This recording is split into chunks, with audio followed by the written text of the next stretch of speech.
Salut à tous, j'espère que vous allez bien. Petite vidéo aujourd'hui parce que j'avais envie de me projeter sur la saison suivante, sur la saison 2025-2026.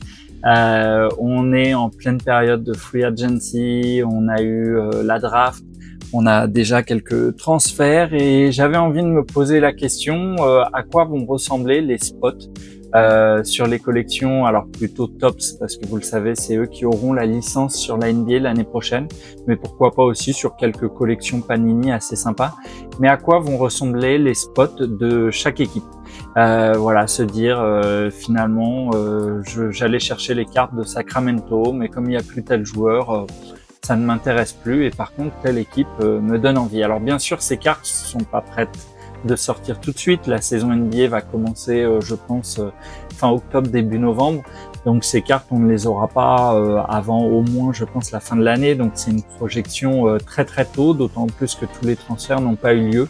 Il y a encore quelques rumeurs, mais voilà, j'avais envie de me faire plaisir et de voir à quoi allaient ressembler ces futures équipes NBA, et donc de découvrir ça avec vous. Donc on commence forcément par une première équipe, les Atlanta Hawks. On va faire assez simple, on va le faire dans l'ordre alphabétique, l'ordre qu'on connaît le plus. Bien sûr, tous les transferts n'ont pas eu lieu, hein, je l'ai dit. Et une vidéo qui va peut-être être un peu longue, donc que je vais sûrement couper en deux vidéos, je verrai. On va voir à quelle vitesse j'avance pour découvrir ces spots. Donc les Atlanta Hawks, un spot qui à mon avis va être assez recherché parce qu'une équipe qui a fait une bonne intersaison au niveau du recrutement, une équipe où forcément toujours en leader on aura sûrement Trae Young, et puis un joueur très attendu qui avait fait un très bon début de saison l'année dernière, c'est Jalen Johnson, qui s'est blessé ensuite et qui a vraiment un niveau qui à mon avis peut être très intéressant. Donc on va voir ce qu'il donne cette saison. Bien sûr, une équipe qui sera toujours assez recherchée au niveau des spots, en tout cas en France, avec la présence de Zachary Rizaché, les cartes de sa deuxième année. Là, c'était une carte de son année rookie.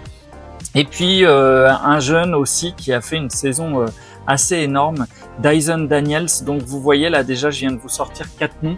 Ça fait presque un 5 majeur complet, et Dyson Daniels aussi, on attend encore une confirmation de sa très belle saison. Et puis un recrutement assez simple, mais un joueur qui, je pense, va sûrement venir compléter un peu ce 5 majeur avec Porzingis, qui est donc arrivé en provenance des Boston Celtics. Donc voilà pour un premier spot sur les Atlanta Hawks.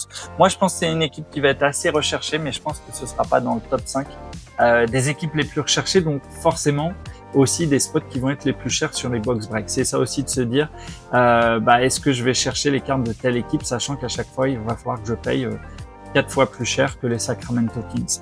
Mais bon, donc quand on aime, on ne compte pas. Une deuxième équipe avec une saison un petit peu plus difficile puisque Jason Tatum va être blessé, mais toujours des cartes assez recherchées, même si Boston, je trouve que c'est assez mal aimé. Et puis surtout cette saison, du coup, on va attendre la confirmation de Jaylen Brown, qui va prendre vraiment le lead de cette équipe, lui qui était plutôt un numéro 2 ou 1,5 tellement il est talentueux. Donc voilà, on attend une grosse saison de Jaylen Brown. Et en termes de recrutement, pas mal de départs, mais un jeune joueur dont on va voir comment il se greffe à cette équipe, Anfernee Simons, désolé pour la prononciation si elle n'est pas bonne, mais voilà, jeune joueur prometteur, gros scoreur, donc il va se greffer bien sûr à Derrick White et les autres joueurs des Boston Celtics. Derrière, on continue avec un spot souvent très peu cher, moi que j'aime bien ce maillot, mais c'est vrai qu'en ce moment c'est un peu dur d'aimer cette équipe. Le spot de Brooklyn avec quelques joueurs qui sont restés en place, Nicolas Claxton, et puis le recrutement de Michael Porter Jr. Voilà, joueur qui est arrivé de Denver, joueur parfois un peu décrié, un peu individualiste, on va dire. Voilà, on va voir comment il va se greffer à cette équipe et comment il va prendre sa place. On va avoir aussi un joueur comme Noah Clowney, dont on attend aussi la confirmation. Et puis, c'est une équipe qui a procédé à une draft assez intéressante puisqu'elle a recruté le russe Egor Demin, qui a l'air assez prometteur, et aussi pour nous le français Nolan Traoré. Alors on va voir si ces cartes sortiront parce que c'est pas toujours garanti pour les joueurs draftés. On espère qu'on aura les cartes aussi de Nolan Traoré. Voilà, en tout cas Brooklyn ne va pas devenir le spot le plus aimé d'un coup d'un seul, donc on verra ce que ça donne. Côté Charlotte, LaMelo Ball toujours en place. On a parlé de possibilités de transfert, mais ça n'a pas eu lieu. On a Brandon Miller, dont on attend la confirmation pour sa 3e saison. Il a été malheureusement blessé la saison dernière, et c'est vrai qu'on attend de voir quelle place il va prendre dans cette équipe. L'équipe dirigeante avait pris en draft Brandon Miller, LaMelo Ball est plus ancien, et voilà, peut-être que l'équipe dirigeante va vouloir mettre en avant ce joueur si il confirme un petit peu ses promesses.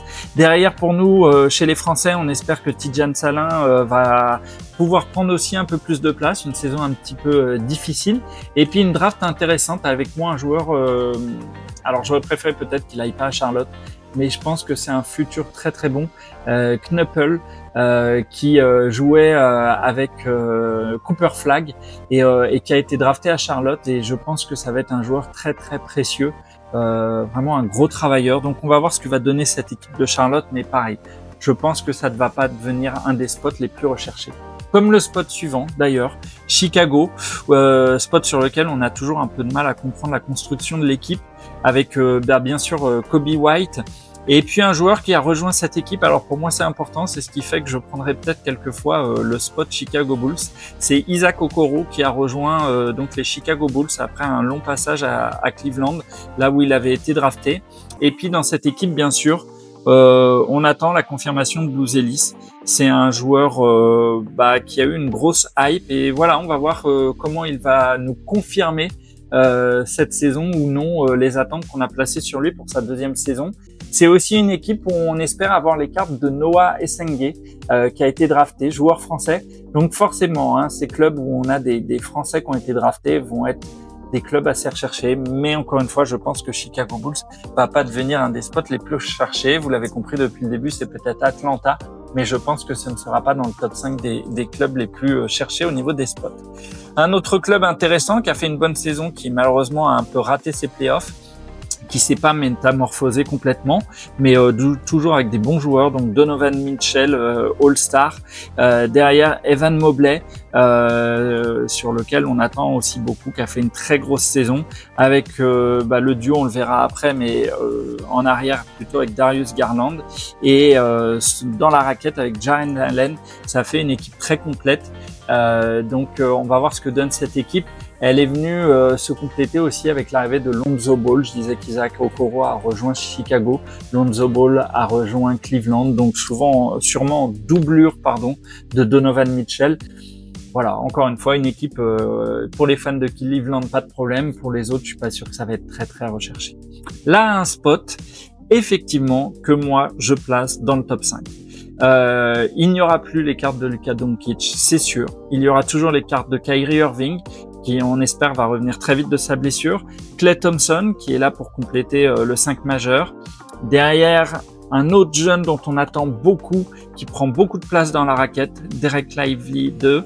Voilà, on attend beaucoup sur cette saison. Et puis, forcément, il y a déjà quelques cartes de lui sous le maillot de Dallas qui sont sorties. Anthony Davis, dont on espère une saison pleine.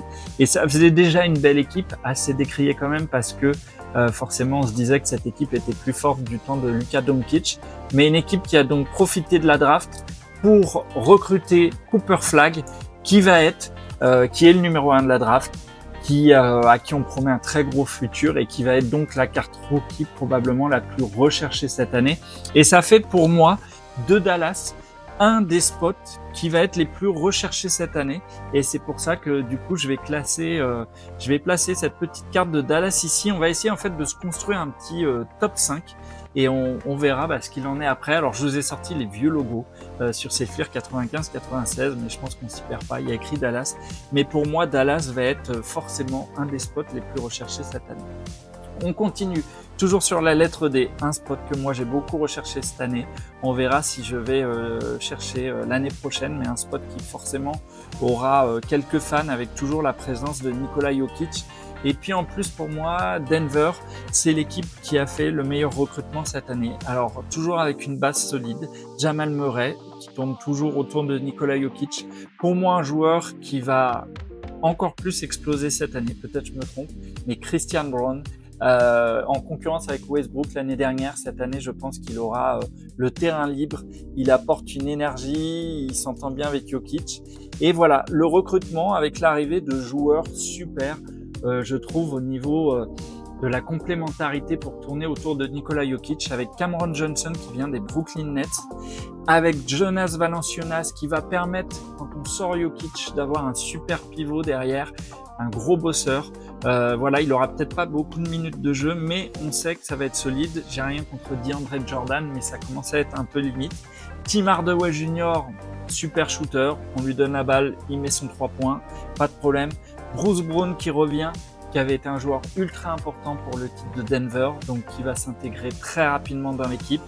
Et puis, petit inconnu pour moi, Russell Westbrook, qui n'a pas encore choisi où il allait re-signer. Et c'est vrai que moi, c'est des cartes que je vais aller chercher. Je l'ai mis dans le spot Denver, mais on verra où est-ce qu'on pourra le trouver en espérant qu'il retrouve rapidement une équipe. Voilà pour le spot Denver.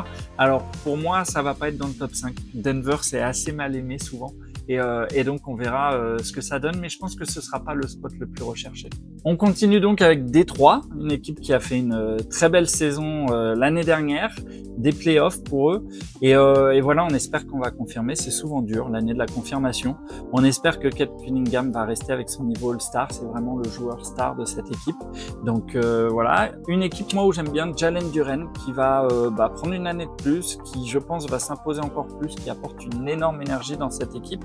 Jaden Ivey, qui avait été absent en presque 2/3 de la saison l'année dernière, qui avait commencé par un bon début de saison. On va voir ce que son retour va donner. On va voir aussi s'il arrive à trouver, à se fondre dans l'équilibre qu'avait trouvé Détroit. Et puis Ozar Thompson aussi, qu'on attend beaucoup. C'est vrai qu'on met beaucoup d'espérance sur lui, autant que sur son frère. Mais voilà, on va voir ce que va donner Ozar Thompson cette année. Donc Détroit, une jolie équipe qui n'a pas perturbé beaucoup son effectif et je pense un spot quand même qui va être assez recherché parce qu'être fan de Détroit c'est assez facile, c'est une équipe historiquement très sympa. Alors là un spot qui marche toujours bien notamment par ce joueur Stephen Curry, on va voir comment ça se passe, il vieillit mais c'est toujours un joueur hyper impressionnant et bien sûr à ce trio Draymond Green et Jimmy Butler qui les a rejoints l'année dernière. Ça promet, s'il n'y a pas de blessure, quand même une belle saison pour Golden State. On a encore quelques inconnus sur les intérieurs puisque Kevin Looney est parti et Kuminga c'est en négociation pour l'instant au moment de cette vidéo. Donc voilà, un spot toujours assez recherché, Golden State. Il y a des fans, mais ça va pas être le nouveau spot recherché. Contrairement, je pense, à celui-ci, spot qui est de plus en plus recherché et qui a eu un changement majeur cette année. Alors certains ne vont plus le prendre puisque Jalen Green est parti, mais un spot où on a Amen Thompson qui a une grosse cote, Alperen Sengun qui a un très bel avenir devant lui, Jabari Smith Jr. qui est là depuis quelques années mais qui reste très très jeune et qui a un gros potentiel. Et puis derrière Red Shepard qu'on n'a pas trop vu l'année dernière mais qui est un très gros scoreur qui va peut-être avoir un peu plus de temps de jeu. Et surtout, voilà, la venue de ce monsieur qui a été échangé contre Jalen Green. Encore un changement d'équipe pour Kevin Durant, c'est un peu dommage. Mais là, il rejoint une équipe où on pense qu'elle peut jouer le titre. À l'Ouest, c'est très compliqué. Mais là, avec la venue de Kevin Durant dans un poste précis, avec un rôle précis qui va être de marquer des points et le reste de l'équipe qui tourne autour de lui, j'ai pas mis de carte de Fred VanVleet, mais à la main, il y a de l'expérience. C'est très bien. Et puis on s'est renforcé à l'intérieur avec Clint Capella. Je suis un peu déçu qu'il ait quitté Atlanta, mais ça faisait longtemps que c'était dans les tuyaux. Donc voilà, pour moi Houston, très gros spot. Alors pour l'instant, on va pas faire de classement, mais moi Houston, je le place dans les top 5 des spots qui cette année vont être recherchés et vont être les plus chers, même si on n'a pas de gros rookies qui a rejoint cette équipe. Mais voilà, pour moi une équipe assez recherchée. Alors derrière, une équipe qui a réussi sa saison, vraiment. Finale NBA, on les attendait pas là. Au niveau du plafond, c'était dur d'imaginer que ça puisse être une équipe qui puisse viser les finales NBA. Mais à l'Est, c'est plus ouvert. Et quand on est solide comme l'était Indiana, ça a marché. Alors le problème, c'est que le joueur star, il est là, Haliburton, mais il s'est blessé et il va être probablement absent toute la saison. Alors ça va laisser la place à quelques autres joueurs. Et on va voir aussi Pascal Siakam, s'il confirme sa bonne fin de saison, puisqu'il a quand même beaucoup porté cette équipe. Derrière, l'absence de Haliburton, je pense, va laisser pas mal de place à Bénédicte Mathurin, moi joueur que j'aime beaucoup, donc un spot que je vais aller chercher de temps en temps pour avoir ses cartes. Et puis Johnny Furphy, joueur qui était beaucoup en G-League cette année. Et moi, je pense qu'il va intégrer l'équipe première, on va dire, cette année. Et joueur assez impressionnant. Donc, on va voir. Mais je pense que c'est un sophomore, toujours compliqué à dire. Donc, deuxième année en NBA, qui va faire une très belle saison. Mais voilà, spot souvent assez boudé Indiana. Et cette saison, pas de gros changements. Donc, je pense qu'on va pas être sur un spot ultra recherché. Derrière une équipe avec beaucoup de stars, mais peut-être des stars un petit peu trop âgées. Et les Clippers, c'est pas non plus historiquement l'équipe qui a la plus grosse fanbase, mais en tout cas une équipe qui a construit très intelligemment. Sans tout casser, après la belle saison de cette année, l'équipe s'est complétée avec toujours la présence de Kawhi Leonard. On va voir s'il arrive à faire toute la saison, on va voir s'il est économisé, mais en tout cas quand il a son niveau de jeu, il est très impressionnant. James Harden qui est vieillissant mais qui a fait une très très belle saison, qui a porté cette équipe. Et Bradley Beal qui vient de les rejoindre après son passage difficile au Phoenix Suns. C'est un joueur, on va voir comment il va prendre sa place dans cette équipe.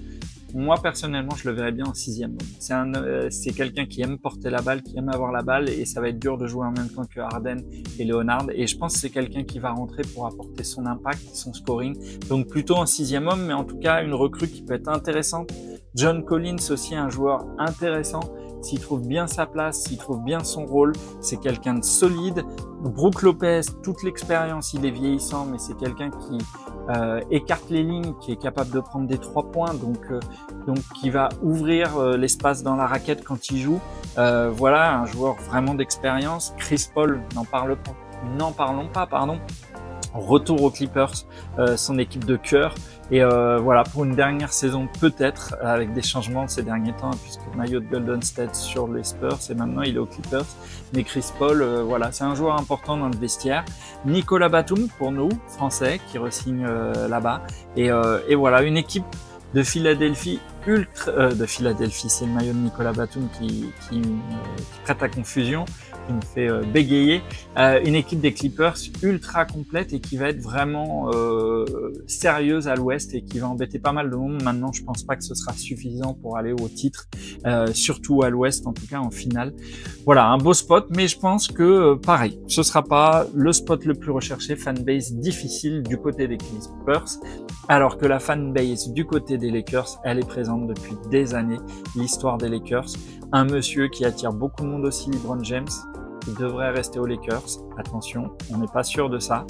Et derrière, voilà, ce monsieur qui a rejoint les Lakers. Moi, j'ai encore que des cartes avec son maillot de Dallas, mais Luka Doncic qui va faire que ce spot va devenir hyper recherché, je pense, avec ce trio, avec Austin Reeves.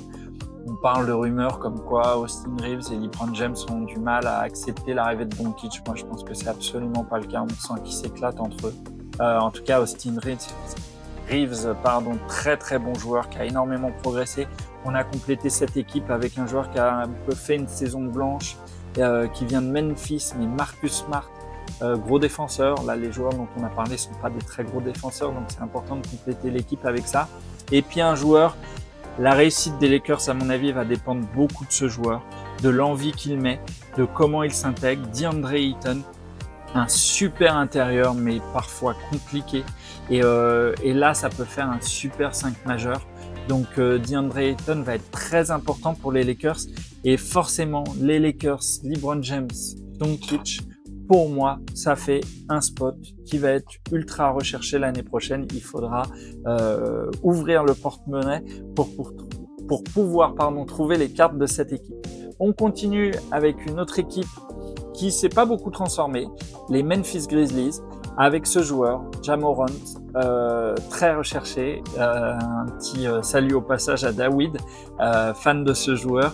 Voilà, mais une équipe qui a du mal à confirmer, qui subit souvent un petit peu les excès, pas d'humeur, mais les excès de Ja Morant, et on parle souvent de cette équipe sur de mauvais aspects, malgré Jaren Jackson Jr., qui est un joueur ultra complet, ultra impressionnant, un des meilleurs intérieurs de la ligue. Et puis Zach Edey, qui était le rookie de l'année dernière, donc on attend qu'il progresse encore. Mais en tout cas, Memphis, pas de gros changements. Forcément, des gens vont aller chercher Ja Morant. Mais pour moi, pas forcément le spot le plus recherché. Allez, voilà pour cette première partie de la vidéo. Donc, vous l'avez vu, Dallas, Houston, les Lakers, pour moi, sur ces, je crois, 15 premières équipes, ça va être ultra recherché. Atlanta, peut-être aussi, avec des Français et une belle équipe complète. C'est peut-être le cœur qui parle. Mais voilà, du coup, pour ces premiers spots. N'hésitez pas à me dire ce que vous en pensez. Il y a peut-être des joueurs dont je n'ai pas parlé, il y a peut-être des transferts que j'ai oubliés ou qui n'avaient pas encore eu lieu quand j'ai fait cette vidéo. Et puis dites-moi si vous pensez sur cette première vidéo que non, sur ces 3 spots, je me plante, Houston ne sera pas recherché, c'est Memphis parce qu'il y a Ja Morant. Voilà, je suis ouvert à vos commentaires et à discuter avec vous. N'hésitez pas à me laisser un petit pouce bleu et puis surtout, on patiente un petit peu. Je vais vous sortir la deuxième vidéo pour les 15 dernières équipes et terminer ce top 5 très vite. Allez, salut à toutes!